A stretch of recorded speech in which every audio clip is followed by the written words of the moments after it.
Your question is how to escape from problems. I think that's a wrong question because you cannot escape from problems. Well, first and foremost, they are challenges. The hostilities are not problems, they are challenges. Do you agree with that? Look at your mind now.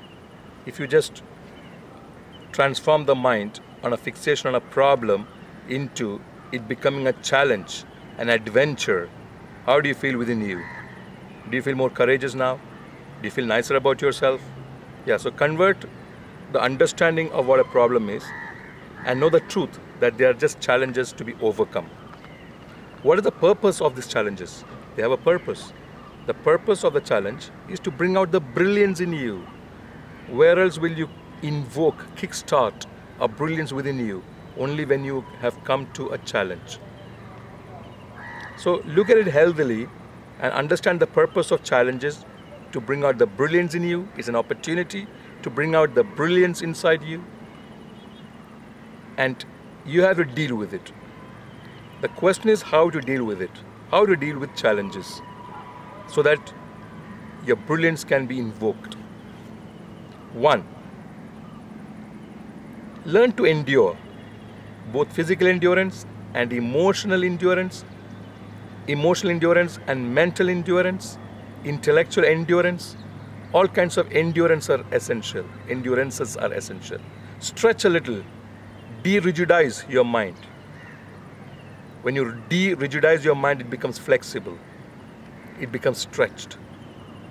And then you can learn to endure the challenges. 2.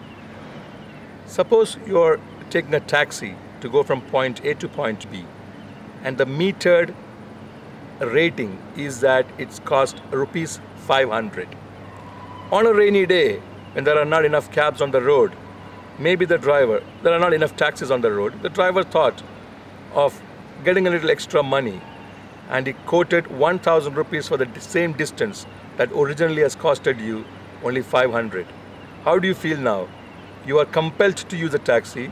You are compelled to pay over and above its listed price, which is rupees 500.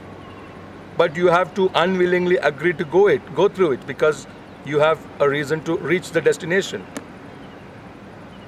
Throughout the journey, wouldn't you be negotiating further with the driver to bring it down from the quoted rupees 1,000 to the listed rupees 500? Won't you feel injustice done to you? Won't you feel unfairness? Won't you feel that he is taking advantage of your vulnerability and helplessnesses? Well, a lot of emotional turbulence you could go through. You could be going through a struggle of debate inside your head on how to resolve the situation, because now you are in a taxi, an unscrupulous, perhaps a miscreant driver is making the best advantage of the situation.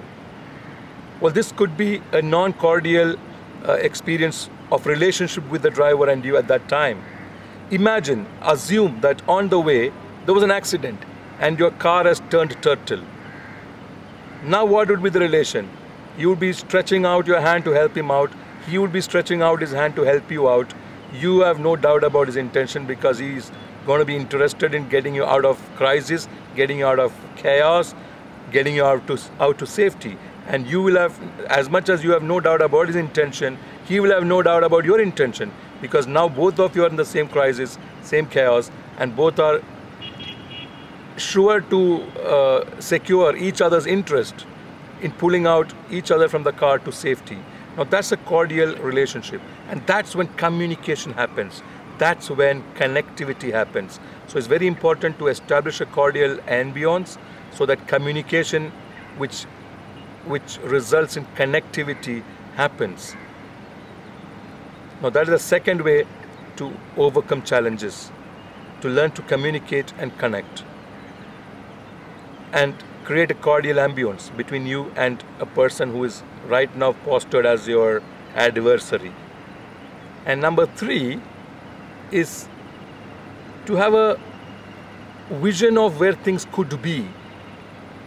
Sometimes when we get too focused on where things are right now, we miss out on where things should be and could be and how to take it to that possible destination. For example, you want a picture like the camera you're using, a still camera, you want a picture in it of a car that's moving.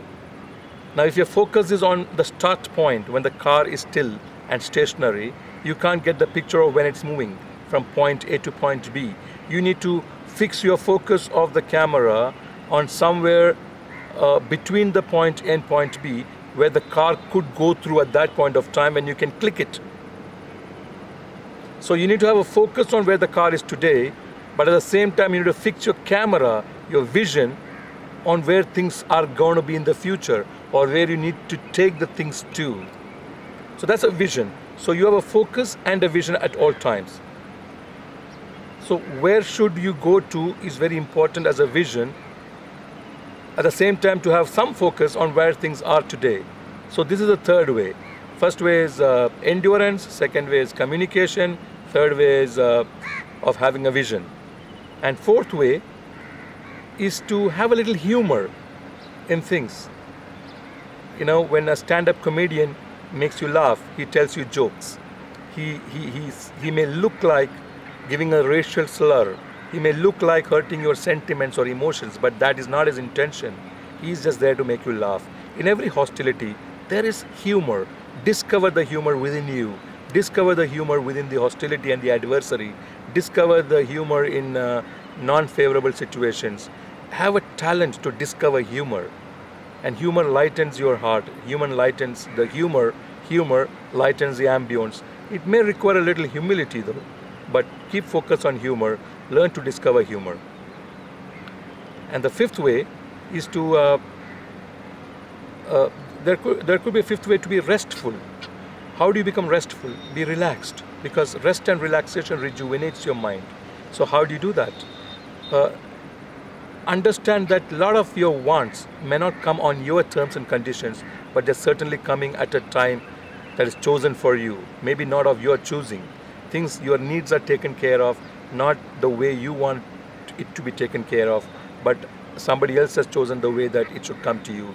Glory should come to you, comfort should come to you in many other ways. For example, you want to buy a car and you're saving money for a long time, and when you go to the showroom and you find it is hiked up its price and you just not able to procure that what you want for a long time, you are just not able to procure the car for a long time, you may be disappointed. But there are many methods that you could get a car. Maybe a relative could give you a birthday gift as a car, or maybe somebody else could give you a bonus and you could buy a car, or a company could lend a car for you for 5 years to use the same car that you wanted to use. Or it could just even be a lucky draw when you go shopping. So there are multiple ways things could come your way, and multiple ways things are coming your way. Perhaps your focus is not on how they're coming to you, because you got a fixation how they should be coming to you on your terms and conditions and a time of your choosing. And perhaps that's what's evasive. Things may not come to you on the terms and conditions that you set. So have a defocus from how things should be coming to you into how things are coming to you anyway. So this is the fifth way. So communication and connection, endurance, add a dab of humor to every hostility, and understand that there are challenges, and be restful and relaxed. And also the final sixth way is to understand your accountability into the situation, your participation into the situation, how your participation, how your involvement has a big role in what is happening towards you, and that holds you in a little accountability, so that you do not blame the environment alone, that you realize that a little of your accountability is there in the hostility that you're going through right now. And therefore, the 6 hexagonal formula, I would call it. You can draw an hexagon on your paper, take a pen and make a hexagon, and each corner write one of this tenet or a nugget, and put it up on your wall, and you will be safe.